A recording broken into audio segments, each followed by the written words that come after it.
અસ્મિતા tech શોનું આ ખાસ સેગમેન્ટ એપ લે, જ્યાં તમે તમારા મોબાઈલ ફોનના એપ્લિકેશન્સ અને મોબાઈલ એપ સ્ટોર વચ્ચે થતી એપ્લિકેશનોની આપ લે વિશેની વાતો કરીએ છીએ. આ વખતે કેટલીક ઇન્ટરેસ્ટિંગ એપ્સ લઈને આવ્યો છું. એક એપ એવી છે કે જે તમારા ફોનના ખિસ્સાને ભારે કરશે.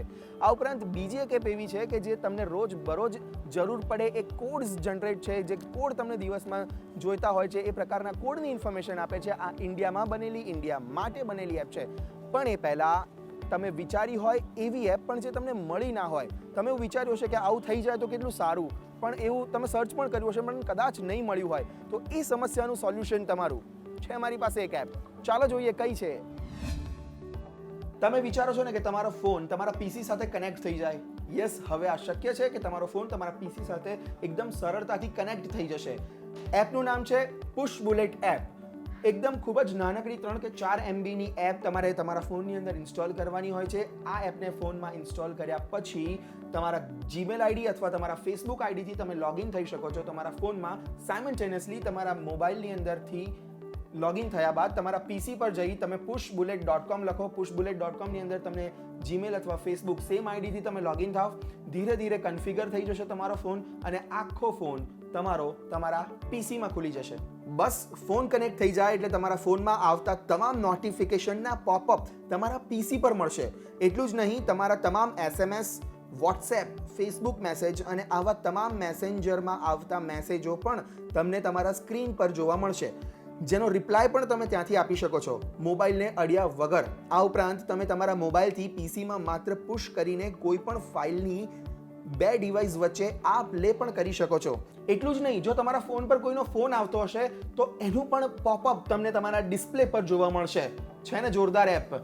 પણ જો તમે એવું વિચારતા હોવ કે આ એપ એકવાર નાખી, એકવાર ઇન્સ્ટોલ કરી, તમારા સિસ્ટમ સાથે કનેક્ટ કરીને ઓફિસમાં તમે આનો યુઝ કરશો અને તમે ફોનને અડ્યા વિના તમારા સીસીટીવી કેમેરામાં કોઈ નહીં જોવે, તમારા આસપાસવાળાને ખબર નહીં પડે તમે ફોન યુઝ કરી શકો છો, તો એ વસ્તુ શક્ય નહીં બને. કારણ કે આ એપની અંદર ખૂબ જ લિમિટેડ ઓપ્શન્સ આપવામાં આવેલા છે.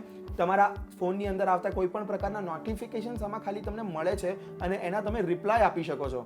પણ જો તમારે કોઈને ફોન કરવો હોય, એટલે કોન્ટેક્ટ સર્ચ કરવા હોય અથવા અન્ય કોઈ એપ્લિકેશન યુઝ કરવી હોય તો આ ફોનની અંદર એ અવેલેબલ નથી. તો એકદમ ખૂબ જ નાનકડી આ એપ ઇન્સ્ટોલ કરવા જેવી છે. એપલ અને એન્ડ્રોઈડ તમામ ફોન્સ પર અવેલેબલ છે અને તમે તમામ ડિવાઇસ સાથે એને કનેક્ટ પણ કરી શકો છો. તમારી સાથે ઘણી બધી વખત એવું થતું હશે કે તમે મોબાઈલમાં કંઈ સર્ફ કરતા હો, કોઈ વિડીયો જોતા હોવ, કોઈ પોસ્ટ તમને ગમી જાય, આ પ્રકારની કોઈ પણ વસ્તુઓ જો તમને ગમી જાય પણ સમયના અભાવના કારણે તમે આ વસ્તુ ન જોઈ શકો અને તમારો મોબાઈલ બંધ કરી દો. પછી નેક્સ્ટ ટાઈમ જ્યારે તમે તમારો ફોન ઓપન કરો ત્યારે તમને આ બધી વસ્તુઓ ન મળે અથવા તમને શોધવામાં તકલીફ પડે. આ પ્રોબ્લેમ તમારી જોડે થતો હશે, રાઈટ? તો આ પ્રોબ્લેમનું સોલ્યુશન છે તમારા મોબાઈલની અંદર રહેલા પોકેટમાં. યસ, તમારા મોબાઈલમાં એક પોકેટ હોય, પોકેટ નામની એપ છે, એ તમારા પ્રોબ્લેમનું સોલ્વ કરશે. પોકેટ આ તમારા મોબાઈલ ફોનનું એવું ખિસ્સું છે જે તમારી કિંમતી વસ્તુઓને સાચવી રાખશે. મોબાઈલમાં સર્ફિંગ સમયે કોઈ પણ પોસ્ટ, વિડીયો, કોઈ વેબસાઇટની લિંક તમારે સાચવી રાખવી હોય તો તેને તમે કોપી કરો, તમારા પોકેટ સાથે શેર કરી અને તેને સાચવી શકો છો. અને ગમે ત્યારે આ પોકેટમાં સેવ કરેલી વસ્તુને તમે જોઈ શકો છો અને તમારા મિત્રોને શેર પણ કરી શકો છો. આ ઉપરાંત તમારા મોબાઈલના ફોટો, વિડીયો અને અન્ય ડોક્યુમેન્ટ સિલેક્ટ કરી અને જે અલગ અલગ એપમાં શેર કરવાનો ઓપ્શન આવે છે ત્યાં તમને પોકેટનો ઓપ્શન મળશે. તેમાં શેર કરી દો અને તમારા ફોનની પોકેટ એપમાં આવી જશે. આ એપની ખાસ વાત એ છે કે સેવ કરેલી લિંક, પોસ્ટ, કોઈ પણ ટેક્સ્ટ મટીરિયલ તમે સેવ કરીને ગમે ત્યારે ઓફલાઈન પણ જોઈ શકો છો. હા, વિડીયો આની અંદર ઓફલાઈન જોવા નથી મળતા, પણ તમારું ટેક્સ્ટ મટીરિયલ કોઈ પણ તમે પહેલેથી સેવ કરેલું હોય, પોકેટમાં ઇન્સ્ટોલ કરેલું હોય, તો આ તમામ પ્રકારની વસ્તુઓ તમે ઓફલાઈન એટલે ગમે ત્યારે તમે ટેક્સ્ટ સેવ કરી અને ગમે ત્યારે વાંચી શકો છો. આ એપ બંને પ્લેટફોર્મ એન્ડ્રોઈડ અને એપલ બંને પ્લેટફોર્મ પર ફ્રીલી અવેલેબલ છે. હવે વાત કરીએ કે એવી એપની જે મેક ઇન ઇન્ડિયા એપ છે, ઇન્ડિયા માટે બનેલી એપ છે.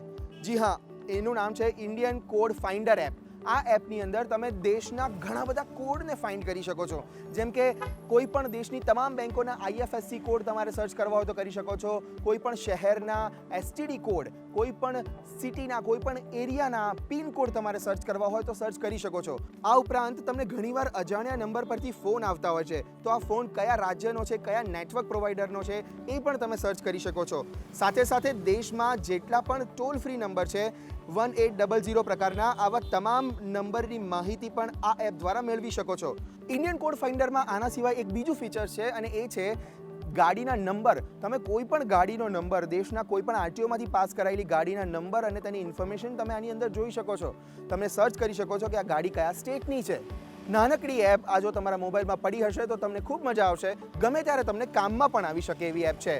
અસ્મિતા ટેક શોના ખાસ સેગમેન્ટ એપ લેમાં અત્યારે બસ આટલું જ. નેક્સ્ટ ટાઈમ કેટલીક ઇન્ટરેસ્ટિંગ એપ સાથે ફરી મળીશું.